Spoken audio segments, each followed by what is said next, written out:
Genetics की early history की बात की जाए तो बहुत सारे ऐसी साइंटिस्ट थे जो ये बात जानना चाहते थे कि किस तरह बच्चों में मौजूद बहुत सारे कैरेक्टर्स अपने पेरेंट्स से रिजेंबल करते हैं। लेटर ऑन मॉडर्न जेनेटिक्स की बात करें तो ग्रेगर मेंडल वो साइंटिस्ट था जिसने एक्सपेरिमेंटली इस चीज को प्रूव किया कि ऑफस्प्रिंग्स या बच्चों में जो मौजूद कैरेक्टर्स होते हैं वो कैरेक्टर्स अपने पेरेंट्स से इनहेरिट करते हैं, यानी वो पेरेंट्स से बच्चों में ट्रांसफर होते हैं। इस इनहेरिटेंस को हम स्टडी करते हैं बायोलॉजी की ब्रांच के under, that is called genetics.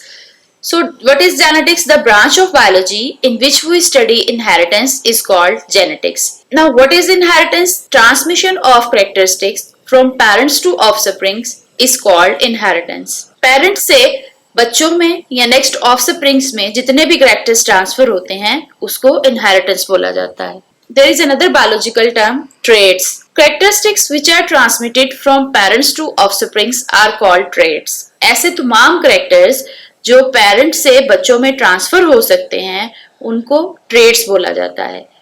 ऐसे बहुत सारे कैरेक्टर्स हैं जो पेरेंट से बच्चों में ट्रांसफर होते हैं, like eye colour, then different kind of hair colours, skin colour, then height, इसके अलावा intelligence, then blood group and etcetera. Now another question arises, किस तरह से ये कैरेक्टरिस्टिक्स पेरेंट से बच्चों में ट्रांसफर होते हैं? तो इसके लिए जो टर्म यूज की जाती है that is genes.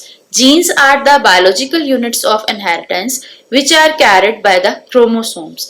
Genes physical और functional biological units होती हैं inheritance की। इन्हीं genes की वजह से जो characters हैं वो पेरेंट से बच्चों में ट्रांसफर होते हैं। ये जीन्स लोकेट करती हैं क्रोमोसोम्स के ऊपर। अब क्रोमोसोम्स क्या होते हैं, इनका स्ट्रक्चर क्या है, कंपोजिशन क्या है और इनका क्या फंक्शन है, इसको हम स्टडी करेंगे अपने नेक्स्ट टॉपिक में। तो मिलते हैं नेक्स्ट लेक्चर में नेक्स्ट टॉपिक के साथ। अगर आप चाहते हैं कि आपको हमारे आने वाले नए लेक्चर्स के बारे में अलर्ट्स मिलते रहें तो हमारे चैनल को सब्सक्राइब कीजिए और बेल आइकन को प्रेस कीजिए ताकि आपको आने वाले तमाम लेक्चर्स के बारे में अलर्ट्स मिलते रहें। Thank you.